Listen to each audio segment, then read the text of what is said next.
We are joined today on King's Spotlight by King's College swimming coach Matt Easterday. Coach, thank you for being with us today. Thank you for having me.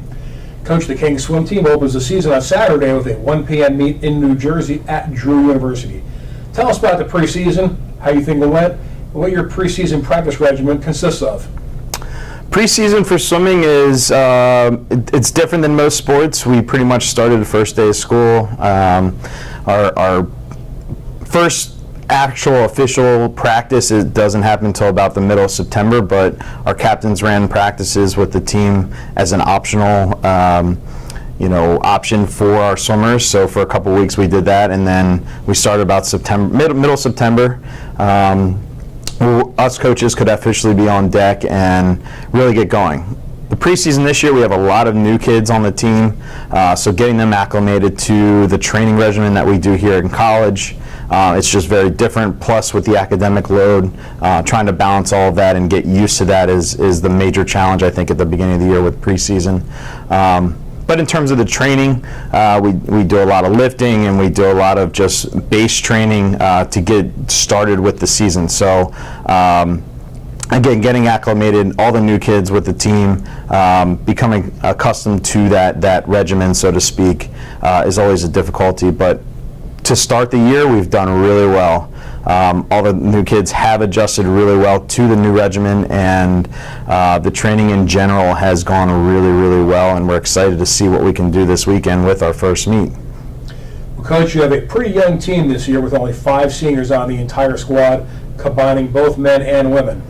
The seniors on the women's side include Hannah Oni, Katie Fitch, Bridget Wynn, and Gabby Pellicati, along with Josh Shoemaker on the men's side. What do these seniors bring to the table in terms of their overall contributions and leadership? We do have a young team and not a lot of seniors, which is exciting because we are young, and for the future is great. But in particular, those 5 seniors, they've brought a lot to the team over the last three years or so, going into their senior year here. The biggest thing they bring to the table is they've been through what we've done the last 3 years in terms of training, in terms of dual meets, the process of the season, so to speak, and then come our championship season and what we go through at that time of year. They bring a lot in that sense that they know what it's like to be tired and train really hard throughout the year and not be at their top level, which is what we want, to be ready for those dual meets and still swim fast during the year through those hard times, especially here in the fall.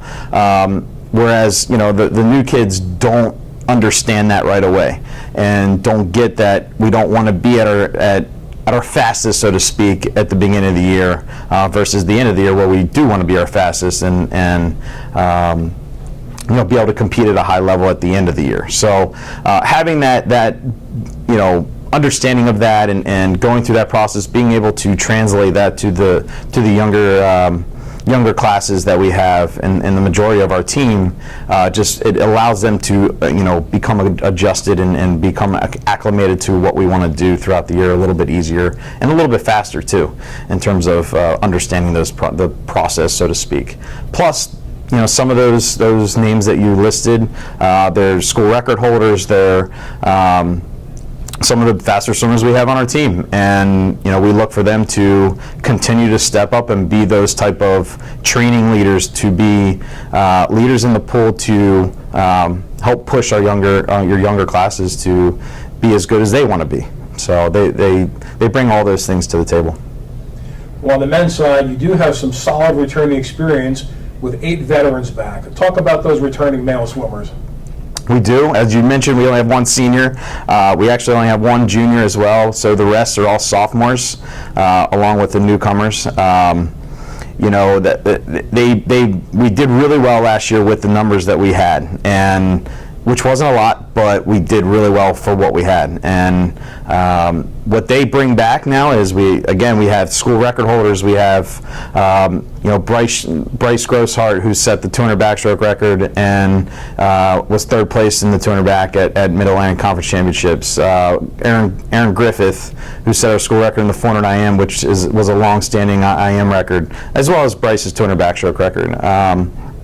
We have some others that came in and did really well for us and provided depth in many events.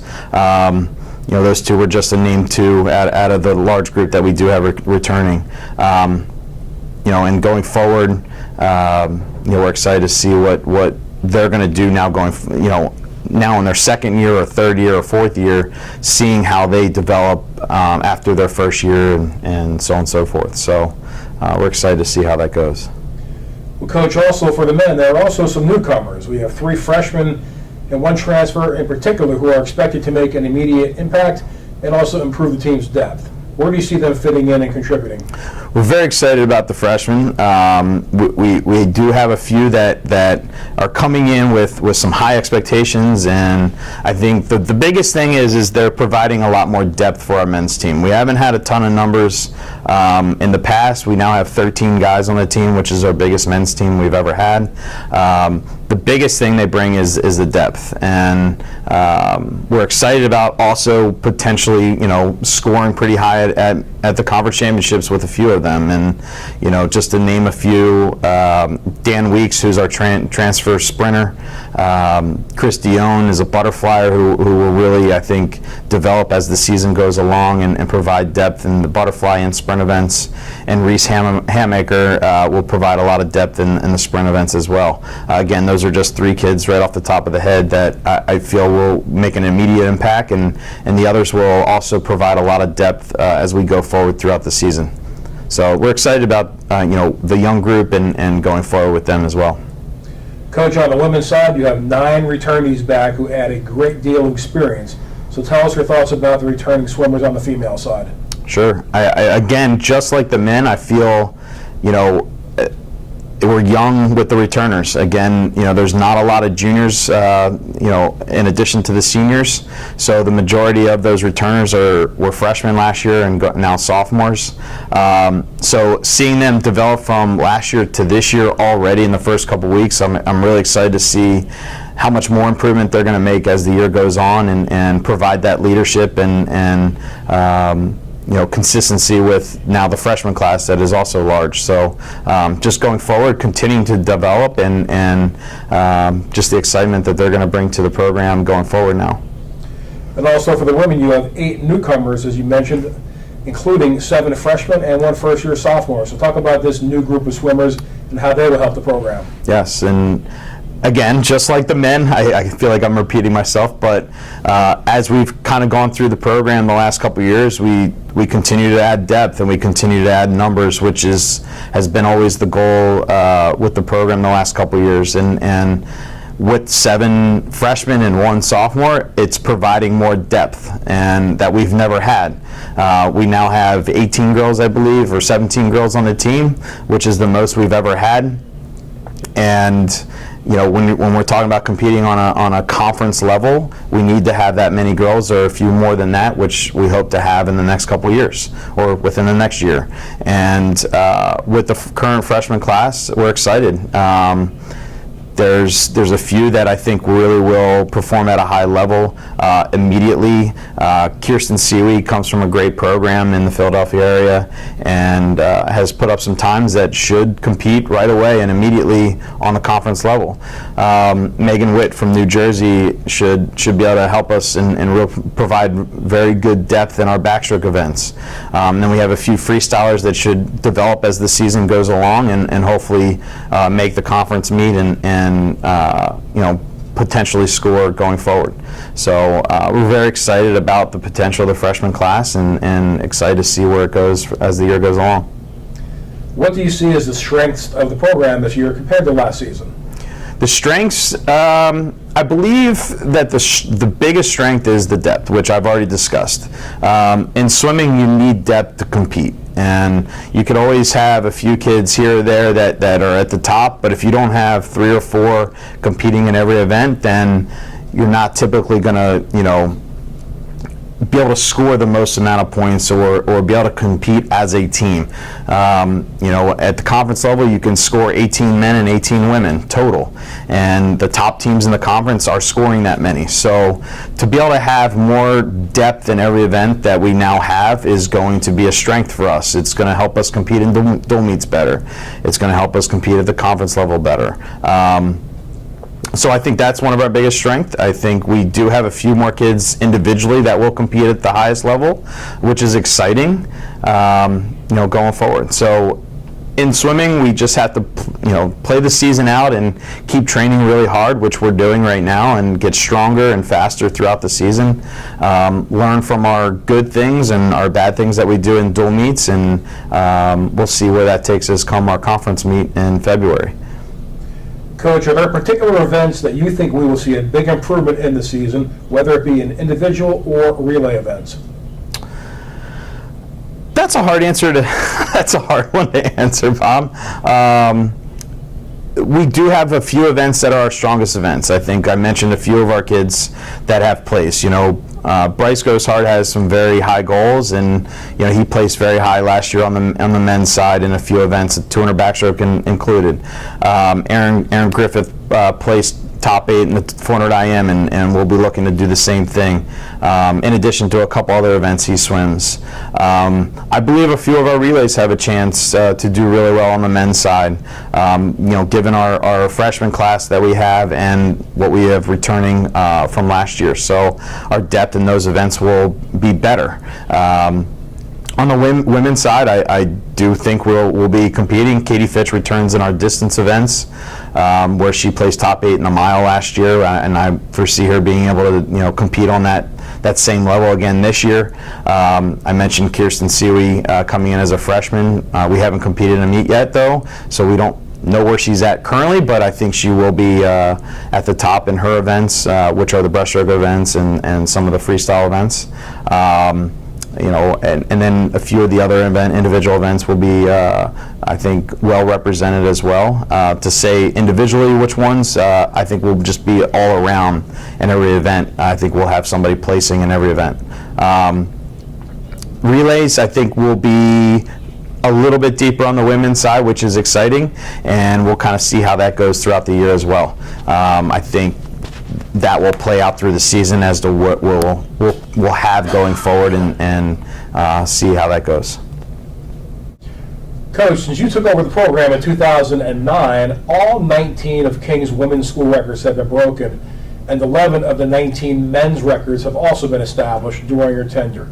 What do you think has been the key to the improvement of King's College swimming during your time? I think when I first got here,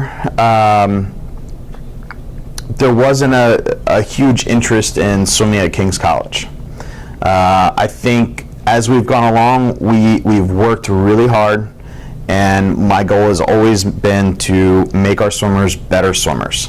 When it comes to talking about in the pool training and swimming in general. So I think we've shown that, and we've worked really hard. The training speaks for itself, but I really think the individuals that we have brought in, the kids that have set records, they're motivated, they work really hard, and they're very consistent. I think those are the type of student athletes that we're bringing here to King's College. So to put my finger on one specific thing, I think it's the fact that we have a hardworking training group, team in general, and we have student athletes that just want to be better. And it's great that we've set all those records. I think I'm very proud of them, and I'm sure they're very proud of what they've accomplished. But at the end of the day, records are meant to be broken, so we continue to strive to do that every year. And that doesn't take away from the people that broke the records prior to the current ones, because they set a standard for the next group to come in and accomplish. So it just forces us to be better every year, and it forces our swimmers to want to be better every year, and that's what makes them work harder. So I think we've created a culture of wanting to be better than the years prior. So I think that's something to be proud of, and we continue to do that on a recruiting basis and bring kids in that want to be a part of that. and I think that's what we've done so far. While the team has seen a lot of improvement in the pool, both squads have also seen a great deal of success in the classroom. Both men's and women's teams have been frequent selections to the Collegiate Swimming Coaches Association of America Scholar All-American team. The women in particular have been tremendous, earning the honor 14 consecutive semesters. Talk about the importance of academics here at Kings and how seriously both you and your swimmers take their work in the classroom. Number one, they're here to get a great education. King's College offers every program they offer. We offer a fantastic opportunity to accomplish something great academically, and that's why they're here, number one. I do like to think that swimming is 1A in terms of goals and aspirations, but number one, they're here to get a great education. So my program is set up to make sure that they are getting the proper needs and having the proper avenues to be successful in the classroom as well. So, the practice schedule is set up around their classes, essentially. To an extent, there's some classes that are unavoidable, and we have to find training time at a different time some days for some kids based on that, but we do that. Luckily, we have a facility that does allow that, and we can work around certain things that still allow our swimmers to get a practice in every day, no matter what the class schedule is. So that does help, but I truly believe we've set up an atmosphere and a culture that demands our swimmers to be successful in the classroom. You've got to do your schoolwork, you've got to do your homework, you've got to consistently study, and you've got to do it ahead of time. We do doubles 3 times a week where we swim in the morning and in the afternoon, or train in the morning and train in the afternoon. So you've got to get your work done so that you can be at practice. And I think our setup, it demands you to be prepared at all times. So we have that culture that has developed, and when you come to Kings, you have that understanding that, hey, I got to be ready and prepared at all times, and you can't be doing your schoolwork at last minute. And I think that comes from our upperclassmen. I think if we go back to another question, the prior question that you asked, that's something our seniors bring to the table, or even our now sophomores bring to the table. They've gone through the process for a year. They understand the class situation and the time management that it takes to be a part of the swimming team. And I think we've done a fantastic job of adjusting and being able to do everything at a high level. Coach, on November 19th and 20th, Kings will once again host the 5th annual Diamond City Invitational, featuring 12 teams this season, which also include 2 NCAA Division II programs and one from as far away as the state of North Carolina. You created this event in 2012-13, so talk about how it started and how you have seen it grow. Yes, the Invitational has become a great event. When I first started it, I wanted to have something as kind of a fundraiser for us, in addition to having a mid-season meet where I could determine, basically in swimming we have a taper season, and we kind of come down in yardage, and that's set up for our conference meet. So I wanted a meet that we don't do a full taper, so to quote unquote, but we do something where I'm able to kind of figure out what each individual swimmer needs. So we needed a meet. A meet we went to prior to that is the F&M Invitational down in Lancaster, Pennsylvania, and it just got too expensive for us. So I came up with our meet in association with the CYC downtown in Wilkes-Barre here. And when we first started it was just going to be a localized meet for the most part, and bring in a few other teams from outside the area that either I was friends with or we wanted in the meet, so to speak. It is now developed where we now, like you said, we have 12 total teams, including us, in the meet. We have a few Division II female-only teams in the meet, but we have some teams from Philadelphia. We have Greensboro College from North Carolina. We have SUNY Cobblesville coming down from New York. So we have a few new teams and a few teams that are doing really well in their respective divisions, so to speak, and it's become a very competitive meet. I think teams come to be ready to swim fast, and we have some teams that come to try to get NCAA cuts, or I know the Division II teams that come, they have to get cuts for their conference meet, and they're swimming really fast. So it's a very highly competitive meet, and we're excited for another year. It's going to be another great meet, and we're excited about it. Well, Coach, you're about to start your season this weekend. What can we look forward to this season with Kings College Swimming? We can look forward to some fast swimming. I think we're primed to have a very, very good year, our best year ever, and it's a long process, but get excited for some fast swimming. I think that's what we're going to do. Well, Coach, that's all the time we have for today, so thank you very much for your time, and good luck to you and both the Kings men's and women's swimming teams when you open your season Saturday at Drew University. Thank you very much.